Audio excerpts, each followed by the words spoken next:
Bonjour, vous écoutez Chômeurs Rebelles, l'émission mensuelle du comité des privés d'emploi et précaires CGT. Vous êtes sur Radio Grille Ouverte 88.2 avec Elisabeth et Bernard. L'invité du jour, notre camarade Alain Martin, syndicaliste CGT, membre du bureau de l'Union locale. Dire à un con qu'il est con ne le fera pas évoluer, car le con ignore sa condition. Le seul risque encouru est de prendre un marron. Traiter un dictateur de dictateur expose à des menaces plus importantes, comme être par exemple poursuivi pour outrage. Mais attention, ces propos alors peuvent être assimilés, et cela est beaucoup plus grave, à un délit d'opinion. Alors là, les juges agissent objectivement, c'est bien connu, en toute indépendance, sans subir aucune pression du pouvoir ou autre, et peuvent condamner le poursuivi à de lourdes amendes. Si par le plus grand des hasards, ce dernier a le bonheur d'être jugé par un magistrat respectueux de la loi et de la liberté d'expression, et si il obtient la relaxe, qu'il s'inquiète car le parquet n'en restera pas au jugement, il se chargera de l'affaire. Dire à un fasciste qu'il est adhérent à un parti raciste et xénophobe est condamnable par la loi, même si c'est de notoriété publique, et la justice saisie par ce dernier tranchera en sa faveur. Mais à l'inverse, se faire traiter de racaille par un élu raciste et xénophobe n'est pas condamnable par cette même justice. Bousculer quelque peu deux cadres méprisants venant annoncer la mort programmée de plusieurs milliers d'emplois est assimilé à un acte terroriste. Des images insoutenables présentées par les médias, comme bien plus violentes que l'effondrement des tours du World Trade Center, feront le tour du monde. Les CGTistes djihadistes seront poursuivis, comme il se doit, par la justice démocratique de notre pays. Les syndicalistes CGTistes, encore eux, retenant deux malheureux dirigeants pour leur demander des comptes sur la liquidation de leur entreprise, sont poursuivis par le parquet, donc par l'État, et condamnés à des prisons fermes. La liste des militants CGT harcelés par la justice est longue, très longue. Goodyear, Peugeot, Continental, EDF, Ford, Roanne, Toulon, Metz, Alès. La liste n'est pas exhaustive.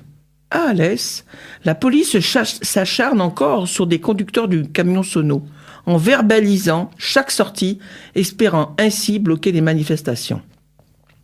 La répression gouvernementale et patronale ne suffira pas à briser le mouvement social. Nous résisterons et continuerons à défendre les salariés, le code du travail, les libertés. Nous nous opposerons toujours aux lois antisociales et liberticides imposées par le MEDEF et validées par les vassaux du gouvernement. La loi travail proposée par la ministre fusible El Khomri ne se discute pas, elle doit disparaître, comme en son temps le CPE, contrat pour l'emploi abrogé par la pression de la rue. Seule la rue fera entendre raison à ce gouvernement antisocial.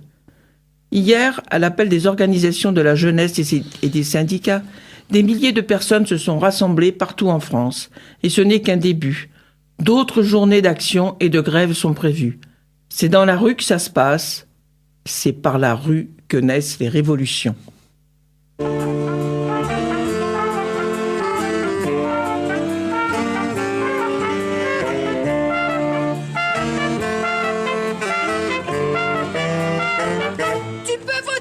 Pétitionner, débattre à la télé ou converger sans te bouger.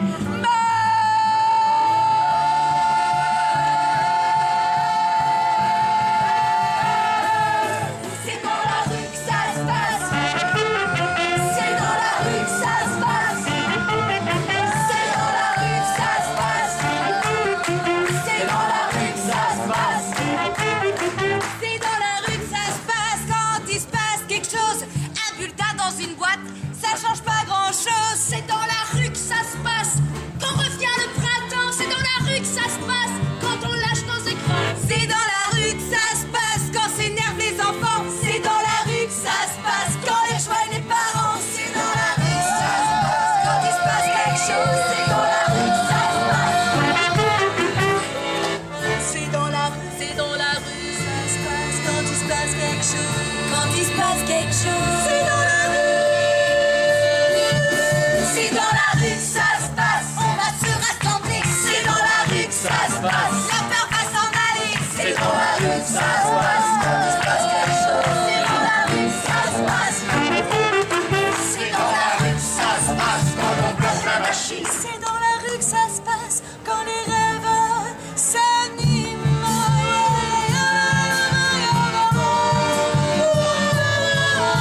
Chômeur, précaire, intermittent, intérimaire, avec ou sans papier. Chômeur, précaire, intermittent, intérimaire, solidarité. Chômeur, précaire, intermittent, intérimaire, avec ou sans papier. Chômeur, précaire, intermittent, intérimaire, solidarité. Alors demain, probablement, Bastille 2. Ça serait quand même dommage que le festival continue normalement. Prenez conscience qu'ici, c'est une mairie d'une hypocrisie incroyable. Ils sont au Parti Socialiste et ils prétendent être en lutte. Regardez la couverture de la mairie avec cette croix, symbole de la lutte des intermittents. Franchement, ils se moquent du monde. C'est incroyable. Ils sont au pouvoir et ils se critiquent eux-mêmes au pouvoir. Il faut leur montrer qu'on n'est pas dupes quand même. Il faut arrêter au moins pendant 2 heures d'être spectateur et de devenir acteur. Donc demain, 13h, Bastille 2.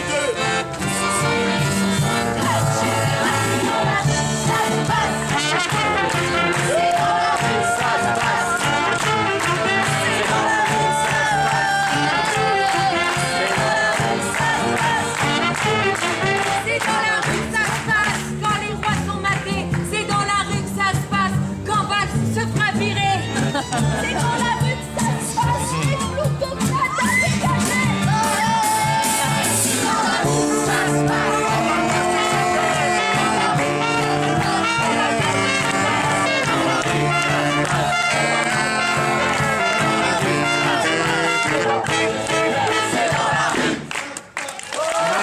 passe. C'est dans la rue que ça se passe, chanson interprétée par la compagnie Joli Môme au Festival d'Aurillac en 2014. C'est une réadaptation de celle créée pendant le conflit du CPE. Vous retrouverez le 12 juin la compagnie Joli Môme à Alès dans un spectacle en chanson à l'occasion du 35e anniversaire de la victoire des mineurs de la Drèche. Vous êtes toujours sur Radio Grille Ouverte 88.2. Vous écoutez l'émission Chômeur rebelle avec Elisabeth Bernard et notre ami et camarade Alain Martin, syndicaliste CGT, membre du bureau de l'Union locale. Oui, le gouvernement s'acharne sur les militants CGT. Enfin, c'est pas nouveau, mais enfin, ces derniers temps, quand même, vraiment, entre les affaires de Goodyear, d'Air France et d'autres, bien sûr, à Alès aussi, il y a vraiment une pression formidable qui est mise par la marde policière et judiciaire sur les militants. On peut se poser la question pourquoi. La question, la réponse est dans la question. On sait très bien que quand il y a des revendications, quand il y a des revendications qui s'expriment fortement, là, le gouvernement, il sent que la pression, elle monte, avec tout ce qu'il met en place. Donc ça a commencé, comme disait Babette et comme tu viens de dire, chez Air France, où on a vu 2 malheureuses chemises déchirées alors qu'on annonçait des milliers d'emplois supprimés. Ça a été un drame national. Par contre, on l'a vu aussi à Goodyear, où les camarades de Goodyear, eux, ont été condamnés très très lourdement à 9 mois de prison ferme. 9 mois de prison, pour des syndicalistes qui ne réclamaient que de pouvoir travailler, de pouvoir vivre de leur travail. 9 mois de prison, voilà. Et dans un même temps, on voit que cette même justice ne condamne pas l'ancien ministre Cahuzac, Cahuzac, lui, n'a pas été condamné. Cahuzac n'ira pas derrière les barreaux. Les salariés d'Air France ont été réveillés à 6 heures du matin comme les plus grands criminels, alors qu'ils avaient arraché 2 boutons de chemise à leurs dirigeants non respectueux, Et c'est vrai qu'on l'a subi à un autre niveau, mais nous, c'est plus anecdotique. Lors des dernières manifestations, en avril et en octobre, on a été verbalisé 2 fois, parce que on avait le tort de suivre l'escorte de la police qui nous a conduits dans des rues en sens interdit et qui, à la fin de la manif, est venu nous verbaliser là aussi, comme les criminels de la route, pour avoir emprunté les sens interdits et pour avoir coupé des bandes blanches. Donc, on nous pénalise et on essaye d'éviter l'expression dans la rue, comme le disait la chanson, et c'est dans la rue que ça se passera, et c'est dans la rue que ce gouvernement va être obligé de renoncer à tout ce qu'il est en train de mettre en place, car vraiment là, on n'en peut plus, quoi. Les salariés n'en peuvent plus, quoi. On pourrait revenir quand même sur l'affaire Goodyear, parce que quand même elle est exemplaire de la répression antisyndicale, quoi. C'est que quand même ils avaient été relaxés, les patrons et les cadres avaient retiré leur plainte justement parce que ça faisait partie des négociations de fin de conflit, et quelque temps après, c'est le parquet, c'est-à-dire c'est l'État qui fait appel. Voilà, c'est bien ce qu'on disait, c'est ce gouvernement qui a peur de ça et qui réprime à tout va, quoi, qui veut faire taire toutes ces expressions, quoi. Et on le voit pareil au niveau des députés, quoi. Quand il fait passer une loi à coup de 49.3, c'est bien l'expression du peuple qui est bâillonnée, c'est bien ça qu'ils veulent, quoi. C'est vraiment obligé et de force à leur réforme régressive, quoi. Ils veulent nous le faire avaler de force, quoi. C'est du gavage libéral qu'ils veulent nous faire. On se bat contre le gavage des oies, mais contre le gavage libéral, il faudrait un peu que les associations de défense des animaux aussi s'expriment à ce niveau. Oui, voilà, moi je voudrais revenir à une affaire qui est un peu plus ancienne aussi, c'est l'affaire de Rouen, et là c'était justement des salariés du public, et je me rappelle, tu faisais allusion tout à l'heure, c'est que les flics sont venus à 6h du matin, ont défoncé les portes des syndiqués pour venir les chercher au saut du lit, comme les plus grands délinquants ou les plus grands terroristes. Voilà, on est des criminels, quoi. On est des criminels parce qu'on défend notre travail, parce qu'on défend notre emploi, parce qu'on défend notre salaire et nos conditions de travail, quoi. On est des criminels. Pour eux, on est des criminels. C'est ce gouvernement libéral aux ordres du MEDEF qui veut nous imposer de force toutes ces réformes pour nous faire retourner, comme on le dit, au 19e siècle, quoi. Ils veulent nous refaire vivre du temps comme on vivait du temps de Germinal, quoi. C'est en gommant tout ce qui s'est passé depuis, toutes ces conquêtes sociales, toutes ces luttes qui ont permis d'arriver à avoir quelque chose là, ils veulent tout remettre à zéro, quoi. C'est sûr que là, ils sont en train d'attaquer tout ce qui faisait notre, on va dire, patrimoine social, c'est-à-dire la sécurité sociale, tous les droits qu'on avait qui ont été acquis de longue lutte.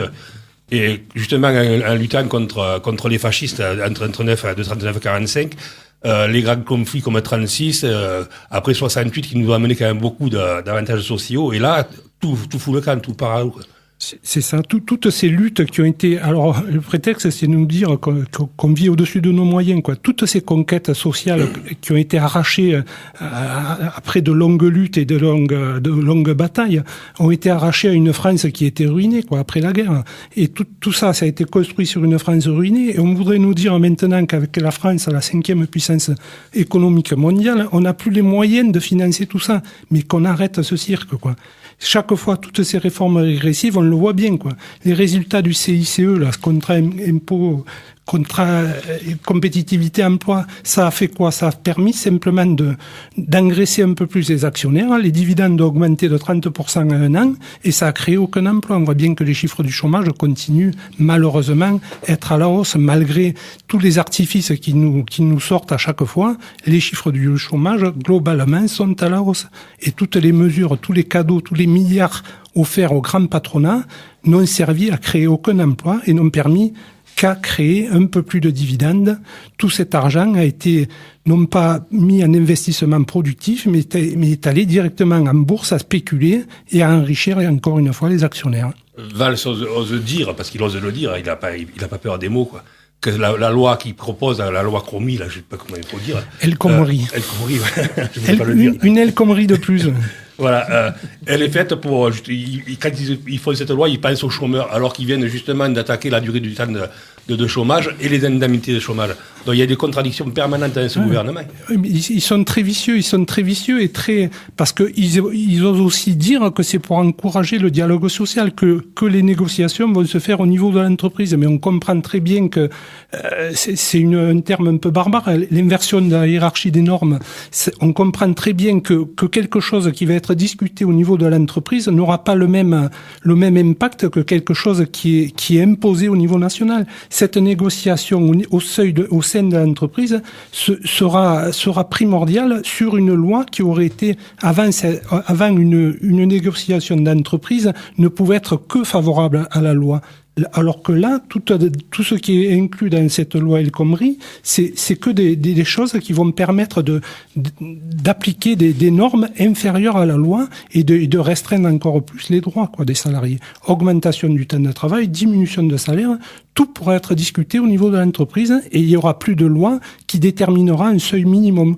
Tous les seuils pourront être abaissés au bon vouloir de l'entreprise, puisque le dialogue sera tel que le patron va vous dire ou on fait comme ça, ou on baisse les salaires, ou on augmente le temps de travail, ou on en vire à 500. Voilà comment les négociations, on a vu ce qui s'est passé dernièrement chez Dunlop ou chez Smart, c'est chez Smart où on a augmenté le temps de travail, mais les salariés, ils ont voté comment? Ils ont voté en sachant que ou c'était oui, ou c'était on en vire à 500. Voilà comment les dialogues vont s'établir au niveau des entreprises. Il y a plus le garde-fou. Parce que dans les entreprises, bien évidemment, il y a le lien de subordination. Et les gens sont obligés de se plier au bon vouloir de leur employeur. Donc c'est une loi qui va fonctionner sur le chantage. Tu parlais de Smart tout à l'heure, mais on a quand même eu des exemples dans l'histoire aussi avec Moulinex ou avec Bosch où justement les gens ont accepté de travailler 39 heures à payer 35 et ça n'a pas empêché les licenciements. Ils se sont retrouvés à la porte comme tout le monde. Donc c'est vraiment, on sent bien que ces accords d'entreprise, c'est antidémocratique, puisque comme tu dis, c'est les patrons qui commandent et qui fait la pression, Et en plus, ces accords vont passer au-dessus des lois, ce qui est vachement dramatique, parce que le code du travail n'existe plus, là. Mais non, là, c'est vraiment rayé d'un trait. Alors, on nous disait qu'il était trop lourd, qu'il était trop compliqué, le code du travail. Il n'a jamais été compliqué. Il a simplement permis à tous les salariés de pouvoir avoir un socle de défense et de pouvoir être défendus en cas de conflit. On nous dit aussi que les patrons embauchent pas parce qu'ils ont peur de licencier, qu'il faut faciliter les licenciements pour créer des embauches. Alors on va licencier en masse et c'est comme ça qu'on va pouvoir embaucher. Non mais on se moque des gens, en sachant en plus que malheureusement, depuis quelques lois, depuis Remsanen, depuis Macron, les licenciements, ils sont très faciles pour les entreprises. Et on voit une augmentation massive, par exemple, de ruptures conventionnelles. C'est quoi une rupture conventionnelle? C'est bien un licenciement déguisé. C'est pareil, c'est au même niveau que les discussions au niveau de l'entreprise. Le patron va venir vous voir, il va vous dire, écoute, on va s'arranger à l'amiable, ça évitera de passer par une procédure juridique un peu longue, et donc il y a une augmentation massive des ruptures conventionnelles. C'est une hausse qui est incroyable, Et de cette façon-là, les salariés, ils sont mis à la rue, sans plan social, sans droit, sans rien. Voilà comment on négocie au sein des entreprises. Et pire encore, le salarié est quasiment obligé de demander lui-même cette rupture conventionnelle. Parce que le patron lui dit, demande-la, il vaut que ce soit toi qui le demande, c'est dans la loi. Voilà. Et on le dit chaque fois, à chaque émission pratiquement, mais nous, aux permanences juridiques, on reçoit des quantités de personnes, c'est plus de 10 personnes par jour, qui sont licenciés brutalement, Et il y a pas c'est des gens qui viennent nous voir parce qu'ils ont perdu tous les droits, Et les patrons, quand on dit qu'ils ont des difficultés, on voit bien quand même qu'ils n'ont pas la difficulté justement de licencier et qu'ils abusent souvent de la situation, très souvent même, puisque on rencontre des salariés qui sont brimés, malades, déprimés, et tout ce qu'on veut. Et on ferraille pour justement leur faire retrouver leurs droits. Et ça, c'est quelque chose de très difficile. C'est sûr. Et en plus, on nous dit que les patrons ont peur de licencier, mais je veux dire, les patrons, ils se lèvent pas le matin en disant, ce matin, je vais licencier. Le souci, ceux qui créent des emplois, c'est les PME, TPE, Et les PME, TPE, ce qui permet de créer des emplois, c'est le carnet de commandes. C'est pas de savoir si on va baisser des cotisations. Si le carnet de commandes est plein, les patrons, les petits patrons des petites entreprises, qui eux, malheureusement, ne sont pas taxés à la même hauteur que les grandes entreprises, puisque les grandes entreprises, celles de monsieur Gattas, là, les entreprises du CAC 40, elles sont taxés à 8%. Les TPE, PME sont taxés à 30%. Donc, on comprend très bien que c'est pas le même rapport et que c'est ceux qui créent des emplois, ce sont bien les TPE, PME. Et malheureusement, avec tout ce qui est mis en place, notamment par le pacte de responsabilité, qui est financé par des baisses de dotation aussi aux collectivités, les collectivités qui représentent 70% des investissements publics, c'est-à-dire ces investissements publics, c'est des travaux, c'est des routes, c'est des chantiers qui sont faits par les collectivités, c'est 10 10 milliards en moins, c'est des travaux en moins, donc c'est du travail en moins pour les TPE, PME, donc c'est des chômeurs en plus, quoi. C'est le serpent qui se mord la queue. Au lieu de financer de l'argent, de donner de l'argent directement aux grandes entreprises qui vont le placer en bourse, hein, on ferait mieux cet argent de le donner, ces 10 milliards ou 11 milliards qui ont été sucrés aux collectivités, de le donner aux collectivités qui vont investir, qui vont créer de l'emploi et qui créeront moins de soucis pour les TPE, PME qui, elles, ne penseront pas à réclamer des baisses de charges, mais qui auront un carnet de commandes plein qui leur permettra de payer comme il faut leurs salariés et de créer des emplois. Voilà. Moi, je pense que depuis qu'on subventionne ces grandes entreprises qui créent du chômage, justement, c'est que, vu que le fonctionnaire de l'argent public, il serait rentable qu'on les nationalise, quoi. Voilà, je voudrais revenir sur la mobilisation de hier. Bon, hier, c'était le début, qu'on l'a dit tout à l'heure, mais enfin, il y a quand même eu un frémissement intéressant. Il y avait du monde dans la rue, quoi. C'est ça. Globalement, en France, quand même, il semblerait qu'on ait eu près de 500 000 personnes dans les rues en France, avec un climat, notamment, enfin, chez nous à l'Est, là, c'était une pluie glaciale, et partout dans plusieurs villes de France. Donc, 500 000 personnes qui se sont retrouvées dans les rues pour dire non. Des étudiants qui commencent à se mettre dans le mouvement, des étudiants qui parlent de reconduire le mouvement. Et on parle de nouvelles journées d'action là, au niveau des étudiants, je crois le 17 et le 24 octobre prochain. Une journée encore intersyndicale le 31 mars prochain. Le mouvement, à mon avis, est enclenché. Et ce gouvernement a beau essayer de temporiser, a beau essayer de saupoudrer. On voit bien qu'il quand même s'inquiète, puisqu'il reçoit, je crois que c'est M. Valls aujourd'hui qui reçoit les représentants étudiants, il s'inquiète que ce mouvement étudiant, parce que contrairement aux salariés qui malheureusement sont tenus au niveau des grèves parce qu'ils ne peuvent pas se permettre d'aligner un certain nombre de jours de grève consécutifs, les étudiants, eux, qui seront, quand ils commencent à être en lutte, eh bien, ils lâchent pas. Et les étudiants, contrairement à ce que dit Mme El Khomri, qui elle ne sait pas combien on peut renouveler de CDD en tant que ministre du Travail, mais les étudiants ont bien compris les méfaits de cette loi et c'est pas de leur dire, de leur ressortir quelques bribes là que ça va les faire changer d'avis. Ils sont très inquiets, ils ne veulent pas vivre leur future vie professionnelle dans une précarité à vie, quoi. C'est ce qu'on leur propose, quoi. Oui, parce que là, quand même, on l'a vu à chaque grand mouvement social, enfin, quand la jeunesse s'associe à l'intersyndical, bon, généralement, on perd pas, quoi. On l'a vu pour le CPE, on en a vu pour, si on remonte un peu dans l'histoire. Et là, je pense que c'est ce qui fait frémir le gouvernement, parce que il se rend bien compte que la mobilisation, même s'il y a beaucoup d'enrobage sur la loi, même s'ils font semblant de reculer, même s'ils font semblant de faire des concessions, ils veulent passer en force. Voilà. C'est ça, on nous parle de concessions comme si on allait nous faire un cadeau, mais c'est des régressions massives, il n'y a pas de concessions. Quand on nous parle de taxer un peu plus les CDD, mais comme on vient de voir tout à l'heure, y compris les CDI, c'est très facile de s'en séparer. C'est pas en obligeant les gens, ou même pas en obligeant, parce que les taxations qui nous parlent, c'est des taxations, ça les empêche pas. Les CDD, malheureusement, il y en a 85% des contrats sont des emplois en CDD. C'est pas parce que il y a une légère augmentation des taxations des CDD. En plus, les intérimaires ne sont pas touchés par ces taxations. Donc, c'est pas pour ça que ça va empêcher le patronat de créer des emplois en CDD, quoi. Non, c'est sûr que la précarisation de l'emploi, elle y est, et même le CDI n'empêche rien, puisque maintenant, il y a le fameux CDI, en plus, qui permet de planifier les heures sur l'année, quoi. Donc, on se retrouve dans une précarité à fond, quoi. Et puis, comme tu dis, quoi, c'est tellement facile d'ailleurs, même souvent, des gens qui sont en CDD, le patron les fait passer en CDI pour les licencier, pour pas payer la prime de précarité. Et en plus, là, dans cette loi, il y a quand même des choses. Un licenciement illégal, on nous parle des plafonnements d'indemnités prud'homales, mais on parle de licenciement illégal, c'est-à-dire qui est pas motivé, qui est pas justifié, et on va plafonner les indemnités pour quelque chose d'illégal. C'est comme si on plafonnait, je sais pas quoi. Là, on nous dit qu'il faut supprimer le code du travail pour créer des emplois. Est-ce qu'il faut supprimer le code pénal pour supprimer des crimes? Je sais pas. C'est complètement aberrant, quoi. Là, il se trouve qu'un licenciement illégal, il y aura une indemnité prud'homale qui sera au maximum de 15 mois. Alors qu'auparavant, elles étaient calculées en fonction de l'ancienneté, en fonction de l'âge et du préjudice, quoi. Puisque c'est quelque chose, c'est une fraude, quoi. Un licenciement illégal, c'est pas quelque chose de cohérent, quoi. Voilà, pour en revenir à la mobilisation, là, bon, tout a démarré apparemment de cette fameuse pétition qui a atteint en 15 jours plus d'1 million de signatures, quoi.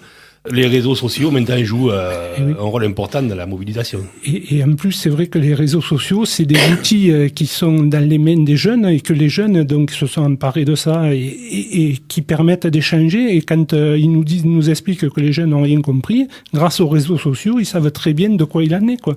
Ils savent très bien dans le détail de quoi il retourne cette loi. Et effectivement, cette pétition qui est en ce moment, je crois, à plus de 1 200 000 signatures. Et il y a eu une contre-pétition qui a été aussi établie par le gouvernement, quoi, qui eux, ils en sont à 200 000, quoi. Donc il y a 1 200 000 signatures. On voit qu'il y a plus de 57%, je crois, des Français qui sont contre cette loi Macron, cette loi El Khomri, qui est encore pire que la loi Macron. Donc on voit bien qu'on est quand même dans quelque chose qui est enclenché et que ce gouvernement aura du mal à ralentir et à arrêter, quoi. Il faudra que ce gouvernement, comme les précédents par rapport au CPE, il passe et il revienne sur cette loi et qu'il la mette aux oubliettes et rapidement, quoi. Oui, je pense que grâce à ces réseaux sociaux, puis grâce aux premières manifestations qui ont rencontré un certain succès, les manifestations à venir vont seront des succès aussi. Et nous, pour la CGT, la loi est non négociable. Il faut bien que les auditeurs, et même tout le monde l'entend, on ne négociera pas cette loi, quoi. Il n'y a rien à négocier, il n'y a rien à... Tout est défavorable aux salariés, il n'y a rien à négocier. Et en plus, il n'y a aucune contrepartie, je veux dire, il n'y a rien à négocier. Et ça, le pire, c'est qu'on casse tout, mais ça ne va rien créer en tant qu'emploi, quoi. C'est complètement contre-productif. On va casser des droits sociaux, mais sans que ça serve à rien, comme ça a été également le cas pour le pacte de responsabilité ou le CICE, quoi. Je rappelle les prochaines journées d'action, le 17, le 24 et le 31 mars. Restons mobilisés, ensemble nous luttons, ensemble nous gagnerons. Vous pouvez rejoindre le comité chômeurs rebelles à l'Union locale CGT 7 place Georges Dupuis à Alès ou par téléphone au 04 66 30 04 57. Permanence juridique chaque jour de 9h à midi, de 14h à 17h. Merci Radio Grille Ouverte, merci Alain, merci Cathy, à bientôt dans la rue et dans les luttes.